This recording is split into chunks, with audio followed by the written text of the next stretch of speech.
You've probably seen the headlines by now. Canada abandoning New York gold vaults, gold heading east, Shanghai replacing Manhattan. Some channels are framing this as a monetary defection, a quiet rebellion, even the opening act of a global reset. If you've been around this space long enough, you know how quickly nuance gets flattened into drama. Today, I want to slow this down, separate signal from noise, and walk through what we actually know, what we don't, and how I'm positioning around it. This is Financial Briefing. No hype, no fear trades, just data, context, and probabilities. Before we get into today's topic, let me quickly hold myself accountable. Back in March, when silver was trading just under $28, I said the odds favored a move into the low 30s by mid-year if real yields stayed capped and industrial demand held. Silver hit 32.40 in June. In April, I argued that gold breaking 2,400 would likely stall without central bank confirmation. We chopped sideways for 6 weeks before resuming higher. That call was early, but directionally right. And in July last year, I underestimated how sticky the dollar would remain above a 102 DXY. I was wrong, and I adjusted. I track these because accuracy compounds and mistakes matter. Now, to the story itself. Let's start with what's being reported. The first data point is custody allocation. According to filings and parliamentary disclosures, Canada's reported gold custody exposure linked to New York-based vaulting arrangements declined by roughly 60% over an 18-month period. At the same time, custody relationships involving Shanghai-based clearing facilities increased, albeit from a low base. Historically, Canada's official gold reserves have been minimal, under 80 tons, especially compared to peers. For decades, most of that exposure was held abroad, largely through New York and London clearing systems. What this means is not that Canada suddenly moved all its gold, but that custody diversification is real and measurable. What it does not mean is that Canada is dumping the dollar system or severing ties with Western financial infrastructure. This is a logistical adjustment, not a geopolitical divorce. The second data point is settlement flow. Shanghai Gold Exchange physical delivery volumes have averaged roughly 2,000 tons annually over the last 3 years, compared to about 1,200 tons a decade ago. Over that same period, COMEX registered inventories have trended lower, hovering around 8 to 9 million ounces versus over 11 million ounces pre-2020. Context matters here.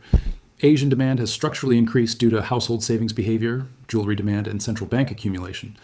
This shift tells us where marginal demand is growing. What it does not tell us is that Western markets are running out of gold, or that price discovery has permanently migrated east. Futures still set short-term pricing. The third data point is central bank signaling. Canada has been largely absent from the central bank gold buying wave that saw over 1,000 tons purchased globally in 2023. However, Canada has quietly increased its participation in bilateral clearing mechanisms involving Asian counterparties. Historically, during periods of currency realignment, think the late 1960s or early 2000s, custody and settlement diversification proceeded but did not cause broader system change. This matters because it suggests preparation, not panic. It does not mean a new gold standard is imminent. So let's talk about the bullish interpretation, because there is one, and it deserves a fair hearing. First, physical gold gravity continues shifting east, and custody follows demand. That supports higher long-term prices.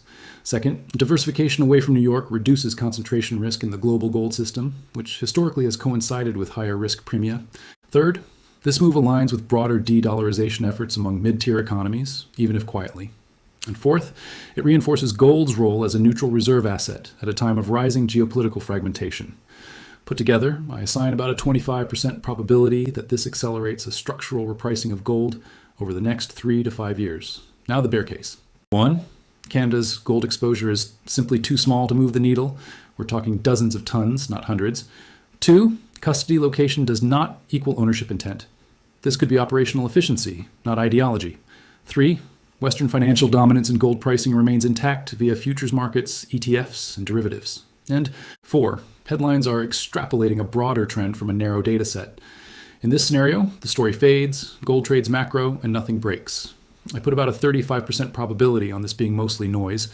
That leaves the middle case, which is where I'm anchored. The most likely outcome is gradual, uneven diversification. Gold continues to be accumulated quietly by institutions. Settlement slowly becomes more multipolar, and pricing remains driven by rates and liquidity in the short term. No shock, no collapse, no overnight reset. Just drift. I assign this path roughly a 40% probability. To understand why this isn't unprecedented, we need historical context. In the early 1970s, several European nations repatriated gold from the US amid Bretton Woods stress. Headlines at the time predicted immediate dollar collapse. What actually happened was a decade-long adjustment marked by volatility, inflation, and eventually a stronger, more flexible dollar system. The similarity is diversification under uncertainty. The difference is scale and speed. Today's system is far larger, more liquid, and more complex. Looking across markets helps ground this further. Gold is trading around $2,450, consolidating after a strong run. The dollar index sits near 103, not collapsing. The 10-year yield is around 4.1%, elevated but stable. If this were a true monetary rupture, we'd see disorderly moves. We don't. Gold strength here reflects hedging, not panic. Positioning tells a similar story. COT data shows managed money net long gold, but not at extremes. Banks remain net short, as usual, but within historical norms. Institutions are allocating, not levering. That's important. So here's my action plan.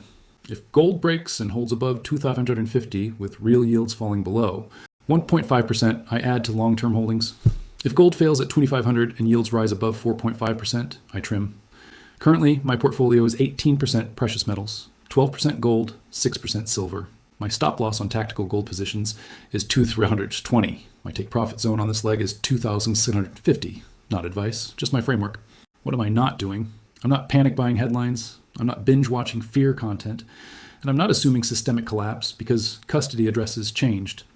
This week, I'm watching 3 things. First, Shanghai premium spreads. Sustained premiums above $40 would be bullish. Second, DXY reaction to upcoming inflation data. A break below 101 would support gold. Third, COMEX inventory changes. Sharp draws would matter, slow declines won't. Let me wrap this up.